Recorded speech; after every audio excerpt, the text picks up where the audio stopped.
Anak-anak semua, apa kabarnya? Tentu baik-baik saja kan ya. Pada saat ini kalian sedang mengikuti MPLS siswa baru di UPT SMP Negeri 5 Pringsewu. Materi yang akan kita pelajari bersama, cara belajar efektif di masa pandemi COVID-19. Baiklah, sebelum kita memulai materinya, marilah kita berdoa terlebih dahulu agar apa yang akan kita pelajari bersama senantiasa mendapatkan ridho dari Tuhan yang Maha Kuasa. Berdoa mulai. Berdoa selesai.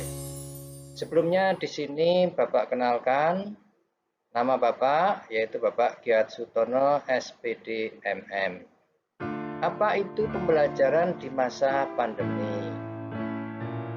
Semenjak terjadinya wabah COVID-19 melanda, bahwa sekolah-sekolah ditutup, artinya belajar tidak di sekolah. Tapi sekolah-sekolah menyelenggarakan pelajaran atau belajar dari sekolah atau dari tempat manapun berada, dan siswa juga tidak ke sekolah. Di antaranya yang pertama yaitu pembelajaran dengan moda daring atau dalam jaringan. Nah, di sini diperlukan sarana berupa handphone, laptop, internet, dan lain-lain. Kemudian juga pembelajaran tatap muka terbatas. Nah, tatap muka terbatas artinya bahwa kelas itu tidak boleh diisi penuh. Selanjutnya, pelajaran dalam jaringan. Apa yang dilakukan dalam pelajaran di dalam jaringan di sini atau daring? Yang pertama bisa melalui kelas maya digital. Di sini bisa menggunakan Google Classroom, WA Group. Nah, di sini yang mungkin sering digunakan adalah WA Group. Yang kedua, meeting room digital. Nah, meeting room digital di sini biasanya yang digunakan berupa Zoom meeting. Juga ada Google Meet ya atau Google Meeting. Yang ketiga, menonton video pembelajaran. Dari mana kita bisa menonton video? Biasanya bisa dilakukan dari channel-channel YouTube atau juga mungkin langsung video itu sendiri. Kemudian, bagaimana itu pembelajaran tatap muka terbatas?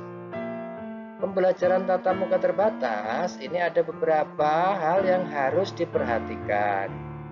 Yang pertama, satu kelas itu tidak boleh diisi penuh, maksimal setengahnya. Misalnya kalau kelas itu berjumlah 32, maka hanya boleh diisi 16. Yang kedua, pembelajaran paling lama hanya 3,5 jam. Jadi waktunya itu sangat dibatasi. Yang ketiga, harus memperhatikan protokol kesehatan yang ketat. Di antaranya wajib memakai masker, wajib cuci tangan, dan tidak boleh berkerumun. Yang keempat, dikombinasikan dengan pembelajaran daring. Bahwa kita tahu bahwa pembelajaran di sekolah itu hanya 3,5 jam. Tentu waktunya sangat kurang. Untuk itu maka dilanjutkan dengan pembelajaran secara daring di rumah. Kemudian bagaimana cara belajar daring itu sendiri? Ada beberapa tips di sini agar bisa sukses atau bisa paling tidak bisa berhasil dengan baik. Yang pertama, siswa harus mengatur waktu di rumah. Bagaimana caranya? Tentukan waktu untuk belajar. Nah, kalau di sekolah menyelenggarakan pagi hari, maka siswa juga harus sudah siap di rumah untuk belajar pada pagi hari. Kemudian yang kedua, ikuti jadwal dari sekolah. Jadi itu tadi, kalau sekolah itu memang sudah memberikan jadwal yang harus diikuti oleh para siswa di rumah, maka siswa juga harus taat dengan jadwal yang diberikan oleh sekolah. Kemudian disiplin dalam waktu dan belajar. Kalian punya waktu, kalian punya jadwal, tapi kalau kalian tidak disiplin, dalam waktu dan belajar sendiri, maka juga tidak akan berhasil dengan baik belajar kalian. Kemudian yang kedua, persiapkan sarana teknologi.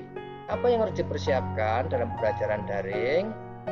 Yang pertama itu bisa menggunakan handphone atau laptop. Handphone ini juga nggak perlu yang bagus-bagus atau yang mahal. Yang penting handphone itu sendiri sudah berbasiskan Android dan bisa mengakses internet.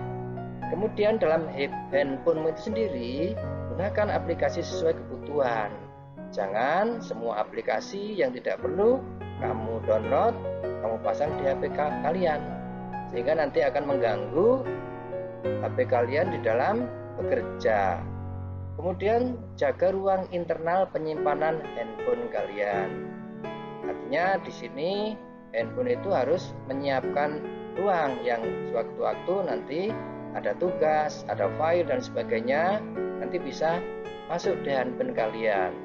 Kemudian juga siapkan kuota internet. Nah, masalah internet ini juga kalau kalian misalnya kesulitan, ini juga bisa memanfaatkan internet yang ada di lingkungan kalian, misalnya di pegon atau di desa. Nah, itu ada internet, kalian juga mungkin bisa memanfaatkan internet yang ada. Kemudian yang ketiga, belajarlah dengan kesungguhan. Nah, kesungguhan itu sendiri penting untuk harus dimiliki oleh siswa dalam belajar. Kalian juga harus fokus selama mengikuti PJJ. Kalau kalian memang sungguh-sungguh, Bapak yakin kalian pasti akan fokus.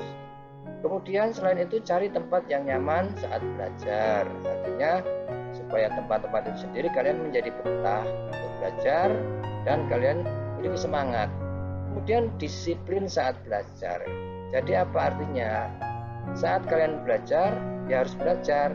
Jangan saat kalian belajar, kemudian kamu malah bermain-main sendiri dengan HP, yaitu dengan bermain-main hal-hal yang mungkin tidak ada hubungannya dengan pelajaran. Yang keempat, menjaga komunikasi dengan guru dan teman di kelas. Di kelas di sini artinya adalah di kelas maya. Misalnya di grup-grup WA dan sebagainya. Nah, di grup itu sendiri kalian harus berani bertanya saat belajar. Jadi ikuti terus pelajaran. Kemudian juga harus menjaga kondisi grup agar tetap kondusif. Dengan cara bagaimana? Tidak memposting hal-hal yang tidak ada hubungannya dengan pelajaran itu sendiri. Kemudian juga tidak keluar masuk grup. Artinya di sini kalau kalian keluar dari grup, maka kalian menjadi tidak tahu informasi-informasi pelajaran yang diberikan oleh guru dari sekolah. Kemudian juga saling sapa dalam kelompok grup itu sendiri. Sehingga di sini kalian akan terjadi diskusi tentunya di dalam belajar di grup-grup daring itu sendiri. Kemudian juga batasi permainan yang tidak perlu. Nah, di sini kalian harus menghindari keinginan bermain misalnya game saat belajar. Jadi di sini akan sangat penting. Artinya kalau kalian memang menghindari permainan-permainan yang ada, maka kalian akan fokus dan konsentrasi saat belajar sendiri. Kemudian juga selesaikan tugas yang diberikan oleh guru. Nah, di sini kalian sebaiknya jangan menunda-nunda tugas yang diberikan oleh guru. Tapi pada saat guru berikan tugas, maka langsung dikerjakan. Sehingga apa?